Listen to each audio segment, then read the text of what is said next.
The world is going to have a new monetary system in this decade that we're in. We're going to experience this huge deflationary crash around the world, and people will just lose confidence in currency. And what do they always go back to throughout history? Time after time, for the last 5,000 years actually, they always go back to gold and silver.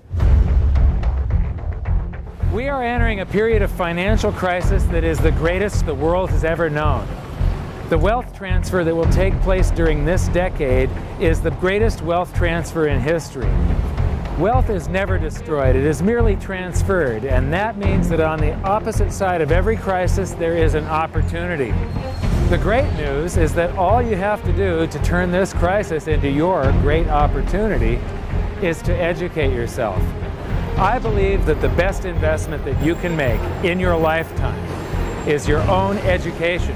Education on the history of money, education on finance, education on how the global economy works, education on how all of these guys, the central bankers, the stock market, how they can cheat you, how they can scam you. If you learn what is going on and how the financial world works, you can put yourself on the correct side of this wealth transfer. Winston Churchill once said that the further you look into the past, the further that you can see into the future. This program is all about creating your own crystal ball, being able to gaze into the future, being able to change this crisis, the greatest crisis in the history of mankind, into your great opportunity.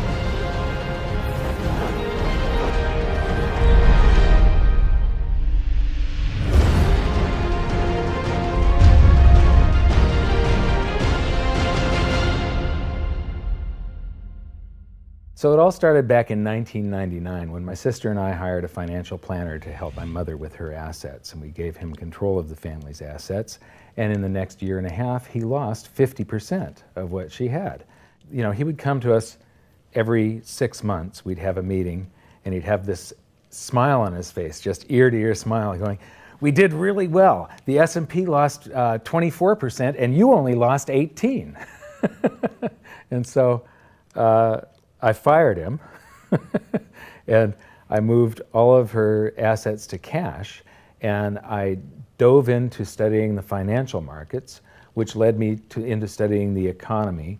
And when you start reading about the global economy, the people that are concerned with trade deficits and budget deficits, it's the hard money advocates, the gold community. And once I started reading them, they also write about monetary history, and then I really fell in love. Because monetary history just repeats and repeats over and over again, echoing all the way back to the beginnings of civilization.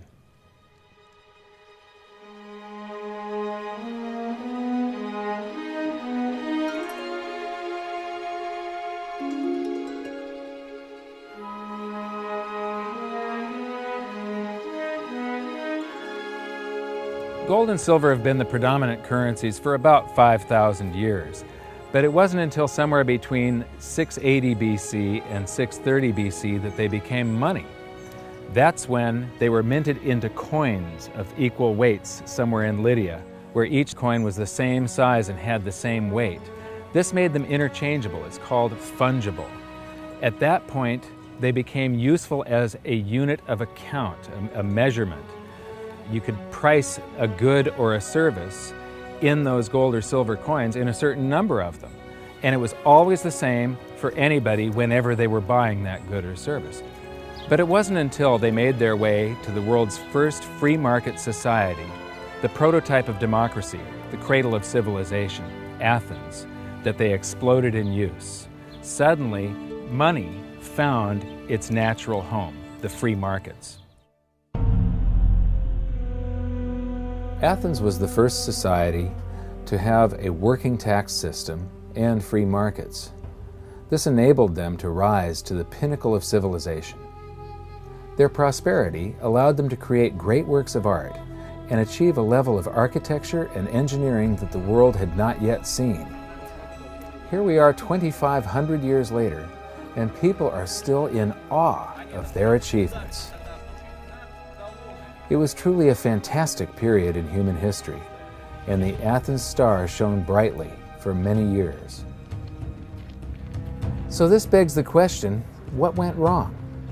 How did such a great and powerful civilization fall? The answer lies in the same pattern that we see throughout history: too much greed and too much war. It was when the Athenians got involved in the Peloponnesian Wars, a war with Sparta, that their monetary problems began. First, they lost access to their gold and silver mines.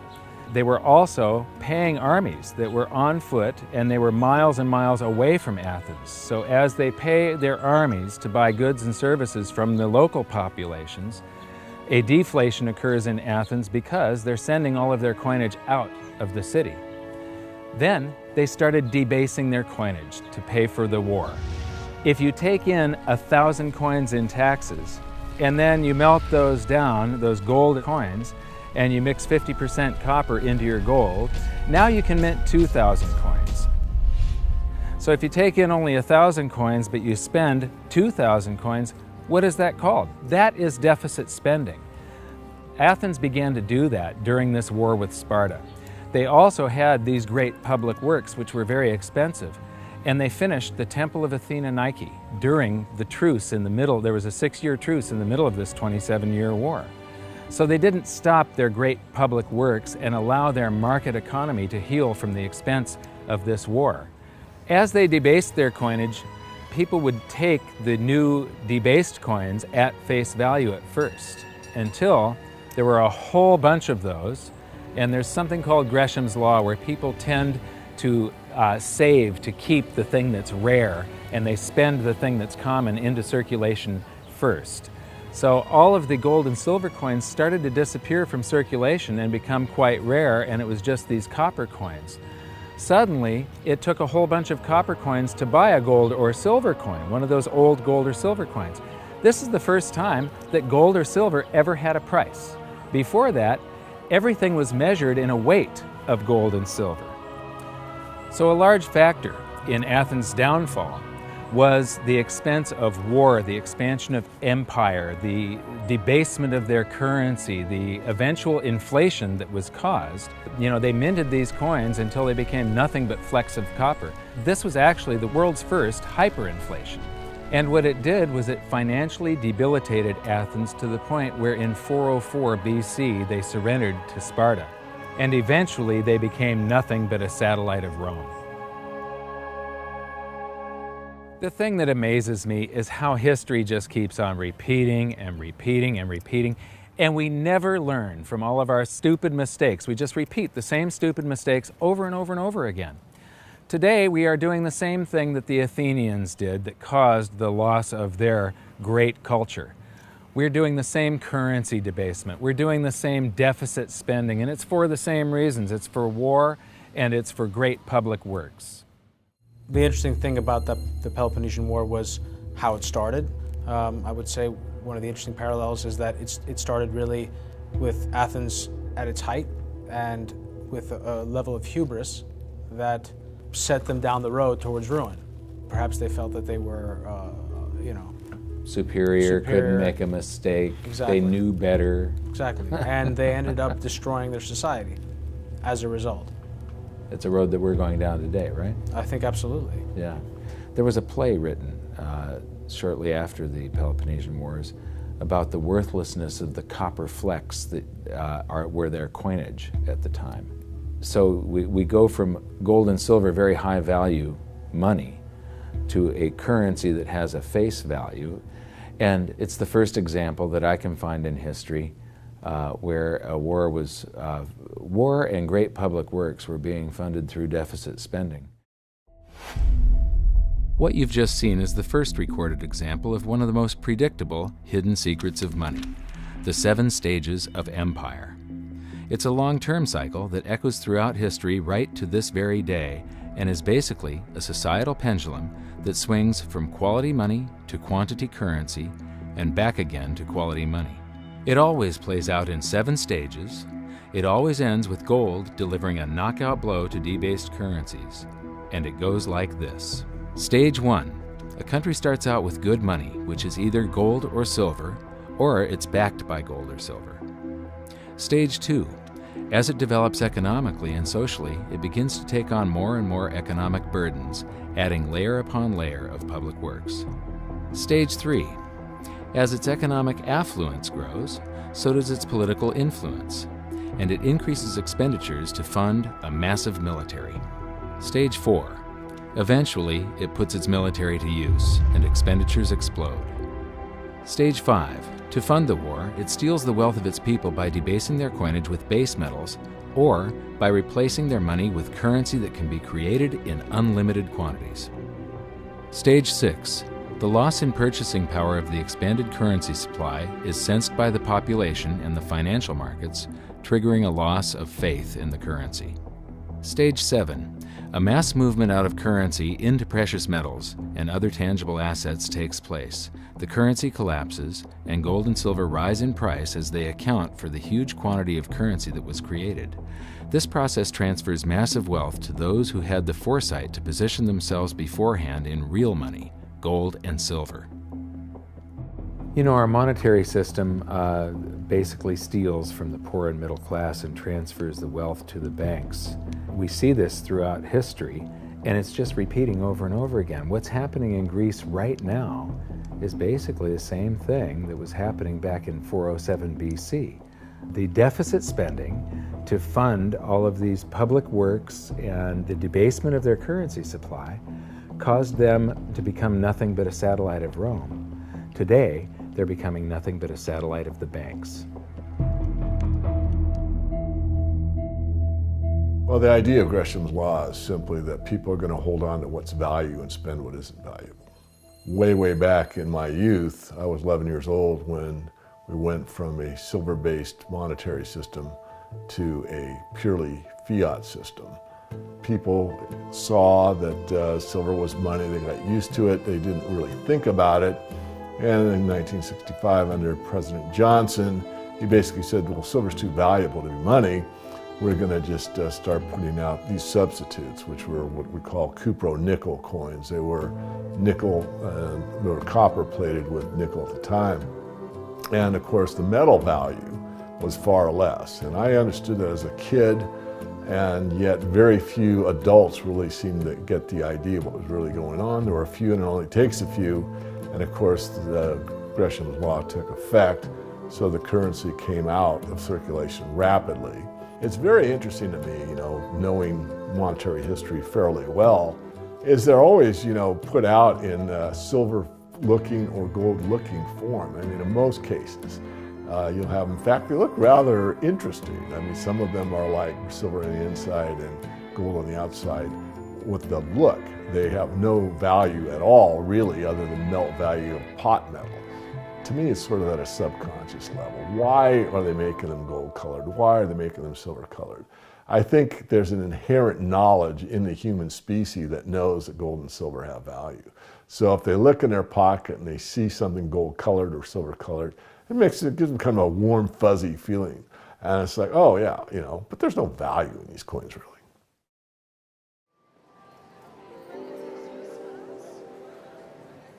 The next question is, how does this affect you? My next stop was in London, where I'd been asked to give a presentation to a group of businessmen. They wanted to understand the reason that gold had surged recently, and I explained to them that to understand gold, you have to understand monetary history. Once you see where we've come from, you can get a much clearer understanding of how the 7 stages of empire are playing out right now. We weren't allowed to show their faces, but we were allowed to film my presentation. So here it is, the last 140 years of monetary history condensed into just 10 minutes. Keep the 7 stages of empire in mind, and as you watch this, see if you can recognize the signs. Everybody thinks the US dollar is still as good as gold, and it hasn't been since 1971. This is the world monetary systems. From 1873, when Germany went on the classical gold standard, where each unit of currency is backed up by an equivalent amount of gold in the treasury. In the United States, $20 bill, $20 gold piece in the vaults. Go into any bank, slap down your currency, which was a receipt for money, a claim check on money, ask for your money, gold and silver, and they would give it to you. So this shows this is currency, this is money. Otherwise, there was no reason for any government to store gold in their vaults and then print this currency that was backed by gold. This is what gives confidence in that, and it gives governments the ability to start this scam in the first place, where they print these receipts for gold, and then they can print more of them than gold that exists. And that happened when we got to World War I, and all the combatants stopped redemption rights. You could no longer go in the bank and trade your pounds, lira, marks, francs, no longer redeemable in gold, and they lit up the printing presses and started printing like crazy. Then between the wars, they went on something called the gold exchange standard, where currencies would be backed partially by gold. So in the United States, under the Federal Reserve Act of 1913, the Federal Reserve was allowed to put $50 worth of claim checks on gold, currency in circulation, backed up by only $20 worth of gold. So it was a 40% reserve ratio. For every $20 gold piece in the vault, they could put $50 in circulation. We're the dollars of the nation on parade. We're the biggest batch of dollars ever made. Oh, we used to march by millions, but now we march by billions, and maybe we'll be trillions for your dead. We're the dollars. Then we get to 1944. Now, during both wars, Europe paid the U.S. with gold. During World War I, the U.S. didn't get into the war until the very end of it. We didn't really have troops on the ground here in any quantity until the last 6 months of the war. So for the first 4 years or so, we're selling you all of, you take all of your young men off of the farms and turn them into soldiers. You take your factories that make toasters and they start making machine guns. Your factories that made cars are now building tanks. And so you turn your economy toward war, and all of your consumer goods and your grains had to be imported from the United States, and you paid us with gold. Then in World War II, Hitler starts saber rattling in 1936, annexes Austria in 38, invades Poland in 39. Pearl Harbor wasn't until the end of 1941. We didn't have troops on the ground until, I believe, August of 42. So again, there's like 6 years where you're paying us with your gold and we're selling you stuff. This is where Americans have this myth that war is good for the economy. War is good for the economy if you're not in it and you're selling them the tools of the trade. Yes, America's national income gets bigger and bigger. In 1943, it was $142 billion. That was double the 1939 figure, triple the figure for 1933. But by the end of World War II, the U.S. had 2/3 of all the world's monetary gold, the central bank gold, and the rest of the world had to share the other third, and Europe had none. So the world monetary system was no longer going to work. It would collapse. But we had made all these loans of dollars to Europe, so Europe was flooded with dollars. And so representatives from around the world met at Bretton Woods, New Hampshire in 1944. They came up with a new world monetary system called the Bretton Woods system, where every currency on the planet, with the exception of just a few, they would be backed by the US dollar, and the US dollar would then be backed by gold at $35 per ounce. This gave confidence to all currencies. So this gave the world stability, and it pegged all the world's currencies to each other through the dollar to gold. So there was no such thing as the Forex. Currencies didn't float. The exchange rates were fixed year after year, and this helped to make world trade boom. Then the dollar standard starts because we kept on printing dollars. Under the Bretton Woods system, there was no reserve ratio established where the US actually had to have a certain amount of gold for how many dollars we created. So we had done a bunch of deficit spending for Korea, for Vietnam, for Johnson's Great Society, and expanded the currency supply, the amount of paper dollars in circulation, and exported them all over the world. And then in the 60s, Charles de Gaulle, president of France, realizes that we don't have the gold to back up the dollars. Le fait que beaucoup d'États acceptent par principe des dollars au même titre que de l'or entraîne les Américains à s'endetter, et à s'endetter gratuitement vis-à-vis de l'étranger, car ce qu'ils lui doivent, ils le lui payent avec des dollars qu'il ne tient qu'à eux d'émettre. Nous estimons nécessaire que les échanges internationaux soient établis comme c'était le cas avant les grands malheurs du monde, sur une base monétaire indiscutable et qui ne porte la marque d'aucun pays en particulier. Quelle base? En vérité, on ne voit pas qu'il puisse y avoir réellement de critères, d'étalons autres que l'or. And he starts asking, France asks for their gold and trades in the dollars. And at that point, other countries saw this and start jumping on board. And the U.S. lost 50% of its gold from 1959 to 1971. But we still had, in 71, about 12 times more dollars that we had created than there was gold. And this run on the bank, basically, the U.S. now being the bank, this is a giant worldwide bank run, because the U.S., for the second time, had committed a fraud and created more receipts for gold than there was gold. It's that simple. And then finally, the markets sort of sensed this. And Nixon was forced to take us off the gold standard, because if he had paid out gold until it got to zero, once we couldn't pay on some of those dollars, the entire worldwide monetary system would have collapsed. I have directed Secretary Connally to suspend temporarily the convertibility of the dollar into gold or other reserve assets, except in amounts and conditions determined to be in the interest of monetary stability and in the best interest of the United States. In full cooperation with the International Monetary Fund and those who trade with us, we will press for the necessary reforms to set up an urgently needed new international monetary system. And on August 15th, 1971, all the world's currencies became fiat currency. I don't know why the rest of the world didn't rush out and hang him, but they didn't. They just all went along with this. To our friends abroad, I give this assurance. The United States has always been and will continue to be a forward-looking and trustworthy trading partner. There have been thousands upon thousands upon thousands of fiat currencies throughout history, and there isn't one that survived. It is a 100% failure rate. And we started this experiment where all the world's currencies would be fiat currencies simultaneously in 1971.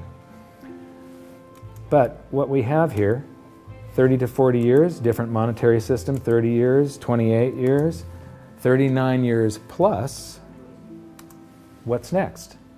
The world is going to have a new monetary system in this decade that we're in.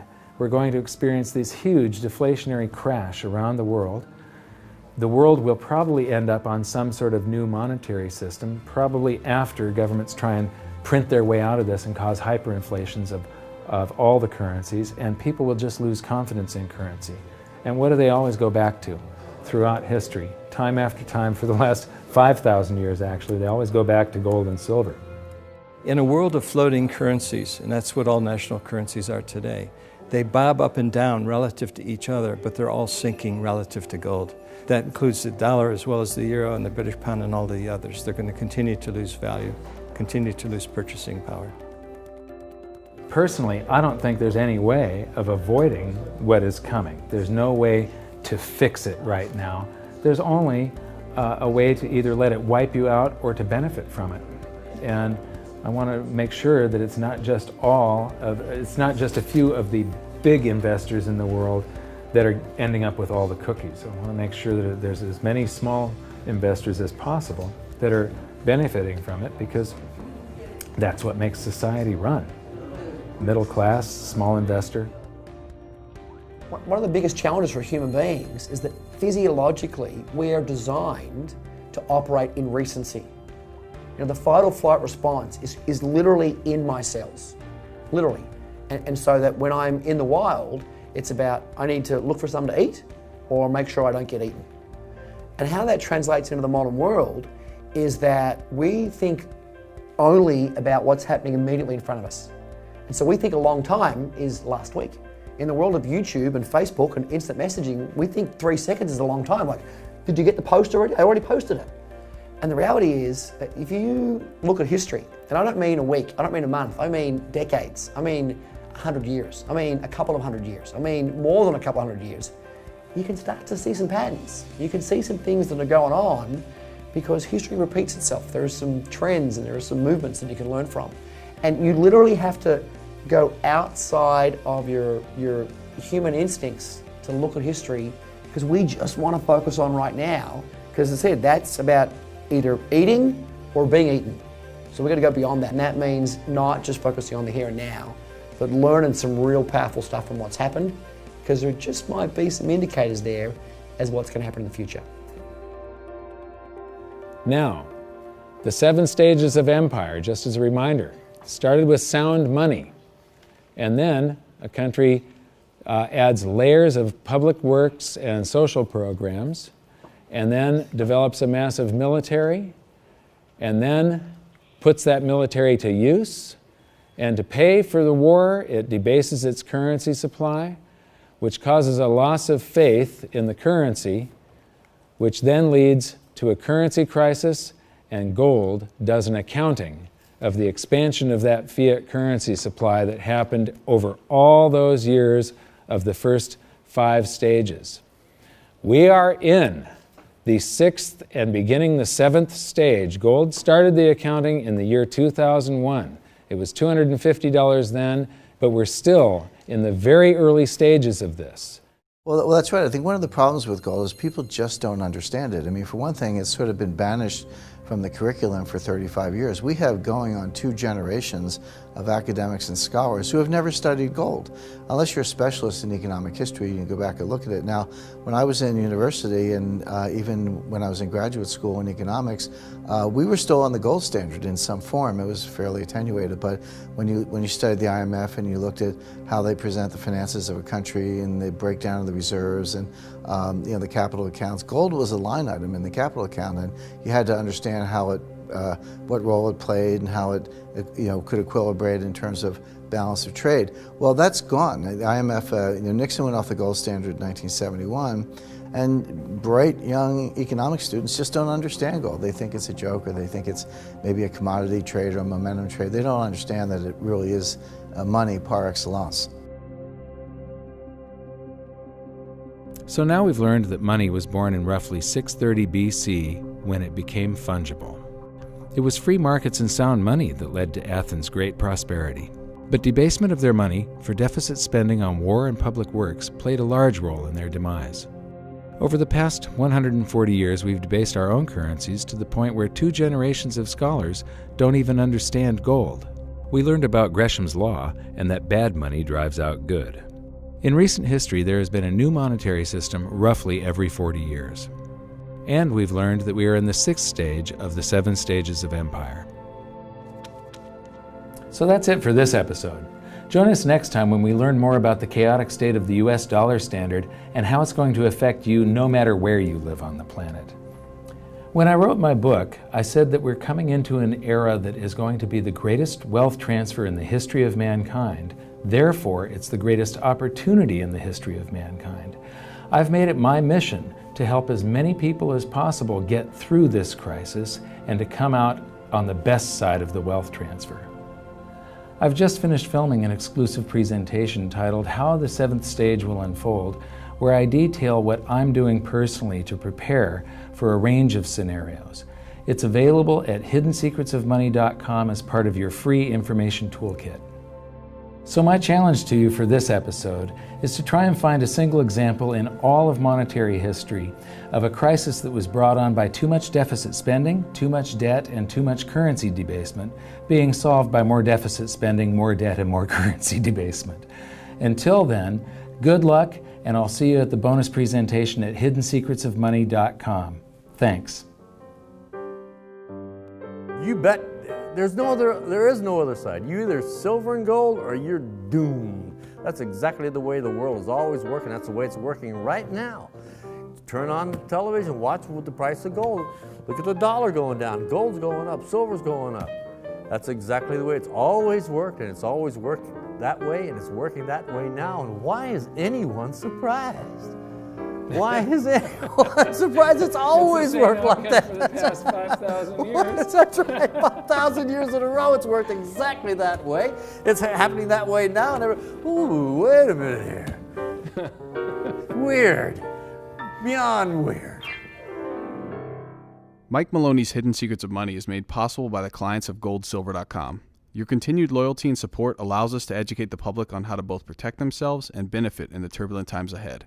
To all goldsilver.com customers, thank you. Hidden Secrets of Money would not be possible without you.